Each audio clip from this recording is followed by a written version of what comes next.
general as a team? They've kind of come on in the last. Oh. Yeah. Ready? Thanks, bud. Ready now? All right. Yeah, they've been real good. Since their kind of coaching change, they've been really hot. Probably one of the best teams in the NHL right now. So, good test for us tonight. Talk about Brad Marchand specifically. You know him well. The points that he's putting up this season are something he hasn't done at this pace before. He's pretty dangerous. It's really impressive. And it's kind of the second half he's kind of taken over, and it's been playing really well and producing at a pace that's pretty remarkable. So it's pretty good to see. That top line of theirs can do a little bit of everything. Marchand can score, Bergeron can check back. He's a big guy. Yeah, they're a good line for sure. They have it all: size, toughness, skill. They have kind of that perfect makeup. Connor, the fact that Marchand kind of super late on the edge, does that make what he's doing even more impressive sometimes? Yeah, I think so. He definitely is a guy that's not fun to play against. He plays hard. Tries to get under your skin and all that. So, to be able to do that and put up the points that he's putting up, it's really impressive.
Not decided, ultimately decided, or has that ship already sailed?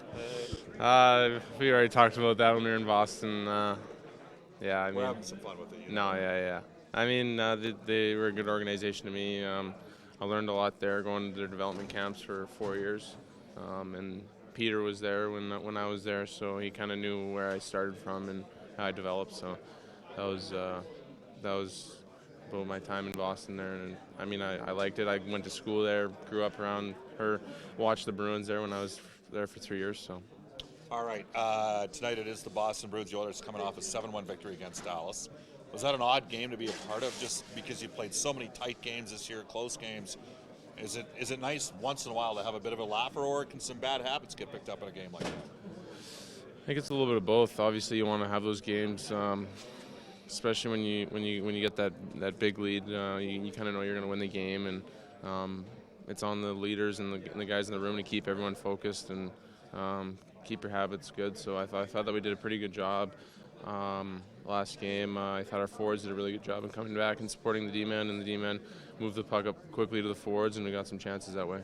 How much does your game, does it change at all if you're playing with Darnell Nurse or playing with Andrei Sekera?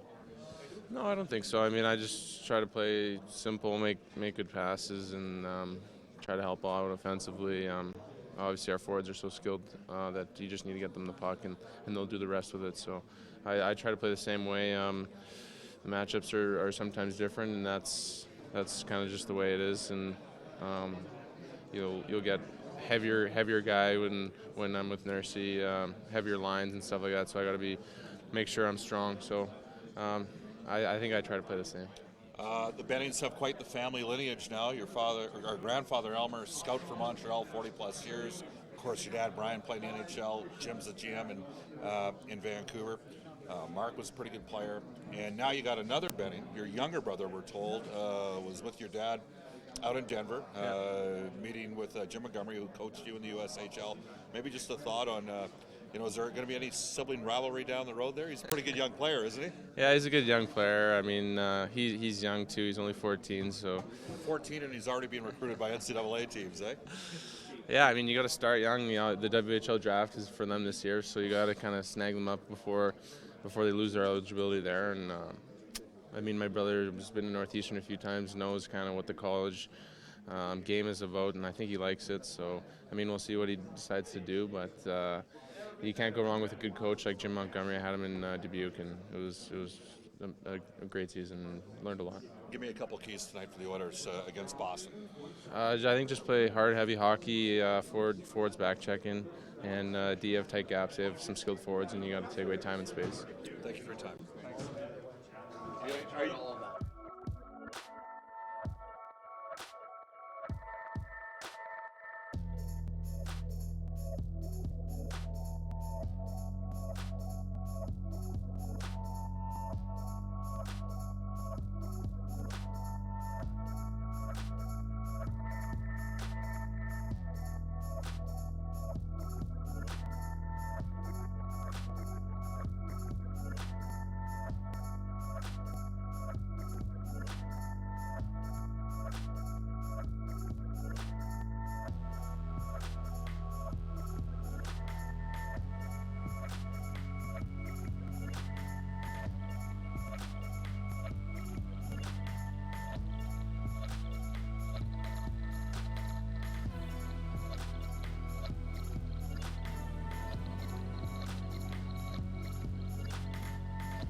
One thought at the beginning of the year Marchand would be in consideration for MVP, but he's having that kind of year. So is tonight about the other end of the ice as well?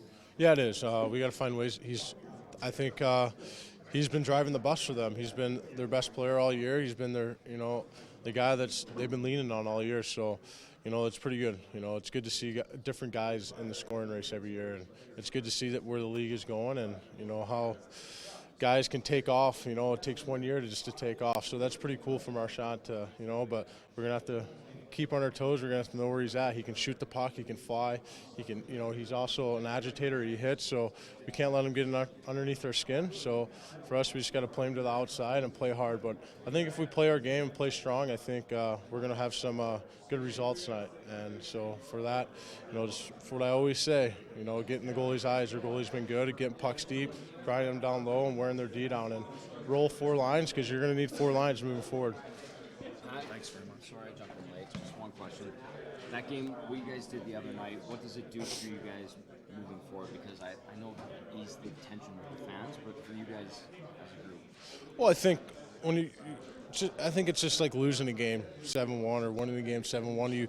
You kind of, that tape's out of the, you put that tape away and you throw it away. I think what we did the other night is good, but we got to focus on, I think there's some areas we still need to work on, but we did a lot of good things against Dallas. I'm not going to take that away from us, but for us, we just got to stay positive. We can't let that game get ahead of us.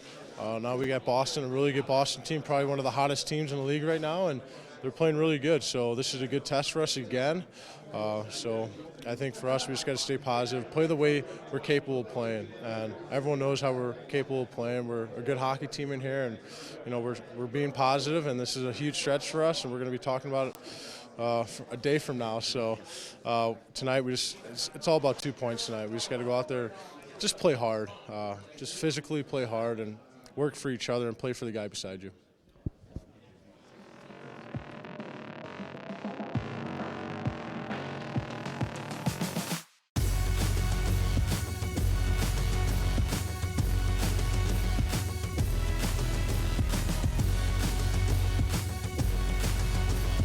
Zack Kassian. Hockey is more than just a game. For many, it's a lifestyle.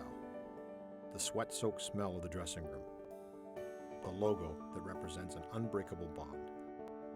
The roar of the crowd. Winter means hockey, and hockey means everything.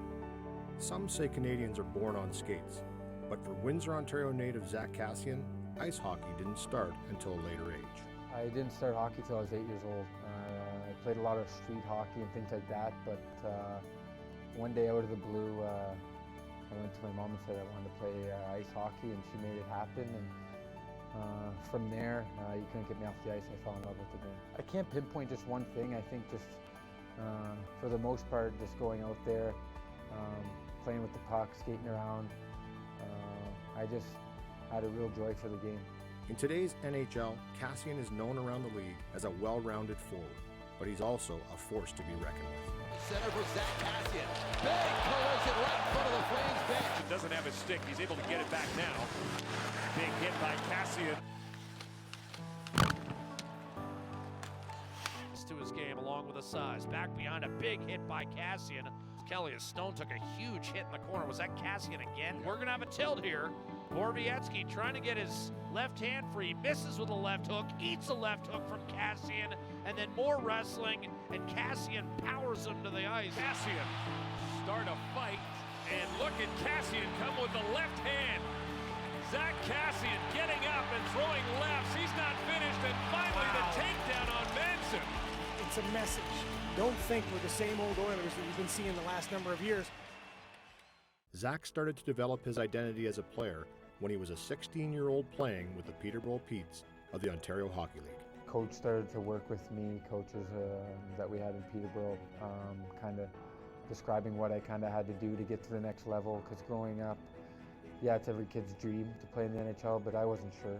I didn't really know. I just played the game and played the game as hard as I could and wanted to see what happened. But as I got older, and I think in Peterborough it started when I thought maybe I could make a living doing this, and that's when things kind of took a curve and really got serious. Kassian continued to polish his game, and in 2009 in Montreal, Quebec, was rewarded by being selected 13th overall by the Buffalo Sabres in the NHL entry draft.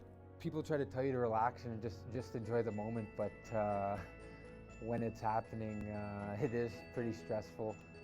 You have your friends and family there, which is awesome, but when you're sitting there waiting for your name to get called, it seems like every 2 minutes takes an hour. Time drags on, but when you finally hear your name called, it's a pretty special moment to hear it and to spend it with your family. It was the day I'm always going to remember. In your mind, you know there's a lot of work still to be done, but you really don't know how much and how hard you have to work to get to the NHL. Getting drafted is one thing, but to get here is another, and then to stay here is a whole nother level. So that was a pretty special moment, but after the draft, that's when things really started to shape up, and that's when things really had to start to get to work. Over the next 2 seasons, Zach would spend time with his hometown team, Windsor Spitfires, before making his professional debut with the Portland Pirates of the American Hockey League. In 2011, Kassian moved to the Rochester Americans, and later that year he made his NHL debut with the Buffalo Sabres. I remember I was, a lot of nerves were going through, but it was one of those things, once the game started, just went out and played, and I ended up getting an assist in my first game, lucky, but that kind of settled the nerves a bit, and that's when I really started to know I wanted to play here full time, and I wanted to earn every bit of it. I think when you get there, you try to look at the guys that have been there the longest, so I kind of did, and I didn't so much ask that many questions. I kind of just would always keep an eye on how they were preparing and how they handled things. And, Check 1, 2. In Buffalo, it was the Thomas Vaneks, the Millers, the goalie Miller, Roy, Palmanville. There was a lot of guys that are still playing in the NHL today that were good players, and I kind of just watched them, how they worked in practice and in games. Kassian's life as a Sabre was short-lived, only playing 27 games in a Buffalo uniform before being traded to the Vancouver Canucks. Complete shock. I was in the truck heading to the airport. I believe we were flying out to California, and I got a call from Darcy Aguirre, and he told me I've been traded to the Vancouver Canucks, and pretty shocked. Wasn't expecting it, but once I got to Vancouver, I was pretty excited about the opportunity. Really enjoyed my time there. It was something that I'll always remember. I played 3.5 years there, so it was kind of where a good chunk of my professional career was. In the summer of 2015, Zack was sent to the Montreal Canadiens, but before he could join the Habs, the young forward found himself in trouble with the NHL after a car accident in early October. A few days later, Kassian entered Stage 2 of the NHL's substance abuse program. It had to happen, sadly. Like I said, it had to happen.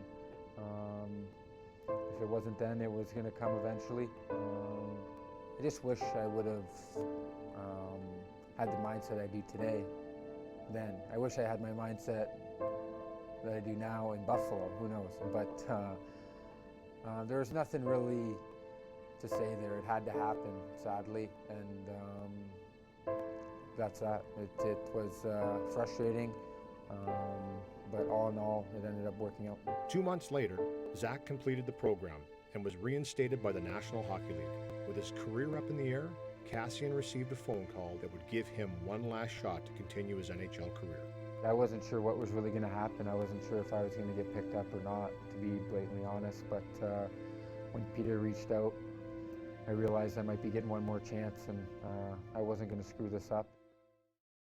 On December 28th of 2015, Kassian's prayers were answered in a deal that would bring him to Edmonton in exchange for goaltender Ben Scrivens. I believe he understands where he is in his career right now, personally and professionally, and giving him an opportunity to recover and supporting him while he does that. Hopefully we'll end up with a player that can contribute at this level, but that's really up to him and our development team down in the American League right now. And knowing that there will be risk attached, I felt satisfied with completing this transaction. And frankly, the one thing that Zack said to me is, like, I could promise you things, but I'm going to have to show them. So as soon as I got that call, it was a very short call between me and Peter. We talked about how it's really a matter of me doing instead of telling him over the phone, and it kind of ended like that. And from there on out, it was up to me to prove him. Over the last season and a half, Zack Kassian has found a home in Edmonton. The 26-year-old continues to overcome obstacles and does it all with a smile on his face. I've always been a guy that's smiling and having fun. It's the NHL.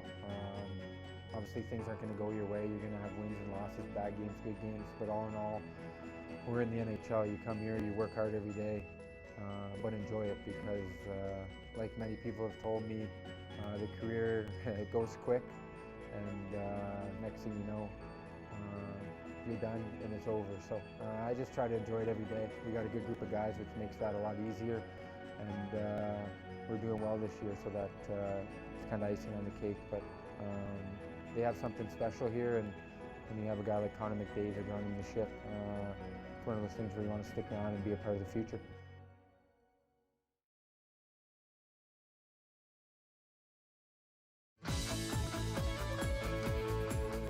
Another week to the season down means another Sportsnet Brightest Stars showdown. I'm Chris Westcott for Oilers TV, here with two of the week's biggest plays for your consideration. Last week, Matt Hendricks' hit received the most votes, and Ryan, congrats, you were our fan winner. This week, it's Connor McDavid's equalizer against Pittsburgh versus Milan Lucic's snipe against the Canadiens. Let's take a look. Back up top it comes for McDavid. McDavid moves to the middle, gives it to Draisaitl, steps into a slot shot. It hit his teammate. Opportunity! McDavid puts it home. Power play goal. This game's tied at 2. They stay on pucks. They'll get chances and regain the puck and re-engage and re-attack. And that's exactly what the Oilers did on this power play. Centered again, it got to the line, and Lucic bats the puck out. Took on Yellen and put him off stride. In for a shot. Scores! Wow, what a play by Lucic. All the way for the first goal.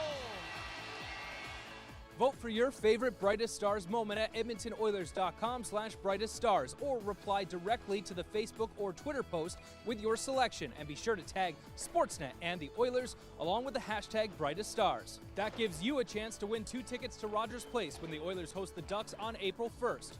The experience includes complimentary food and beverage and a behind-the-scenes tour of Rogers Place. Our weekly winner will be joining all weekly winners in the Sky Lounge at the game on April 1st. Visit edmontonoilers.com/brighteststars for full contest rules and regulations and to cast your vote.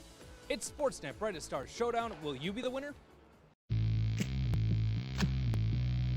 With your weekly Miners Minute update, I'm Chris Westcott for Oilers TV. Let's take a look at the week that was in Oilers prospect news, beginning in the collegiate ranks, where Tyler Vessel's Nebraska Omaha Mavericks lost their first-round National Collegiate Hockey Conference Series against Western Michigan. Vessel had 2 goals in those 3 games. In the WHL, Caleb Jones is having a big month of March to help boost his season numbers. The Portland Winterhawks defenseman is currently on a 6-game point streak and has 2 goals and 7 assists in that span. The Oilers' newest prospect, Ryan Mantha, is currently 6th in OHL scoring amongst Blue Liners with 57 points this season. He's on a 4-game point streak with 3 goals and 3 assists in that span. That will do it for Miners Minute. Paul Gazzola writes about Joey LaLeggia's move from defenseman to forward in this week's Future Watch. You can catch that on edmontonoilers.com, and I'll have another episode for you next week on Oilers TV.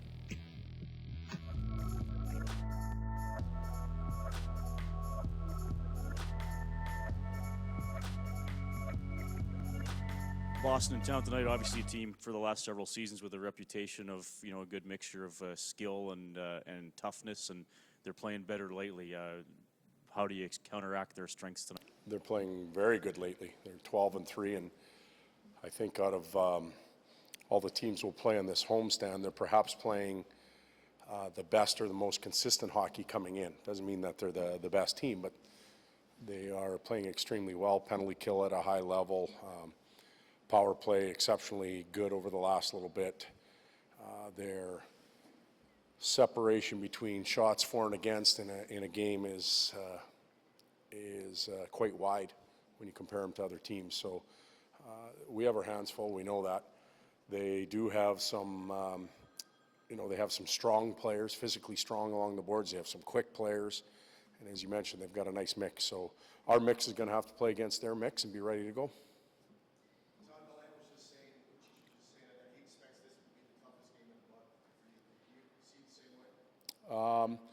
Well, like I said, coming in, we believe that this team is playing at a very high level. Not necessarily better than the other teams that we played or will play, but they're peaking right now. They're playing extremely good hockey, confident. So today will be a tough one for us. Will it be our toughest game? I don't know that yet, but to date it might be.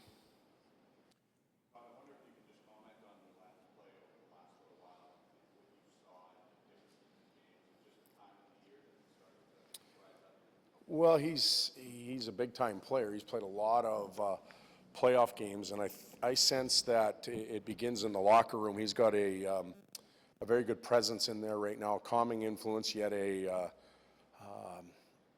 very good sense of where we are and sharing that with players.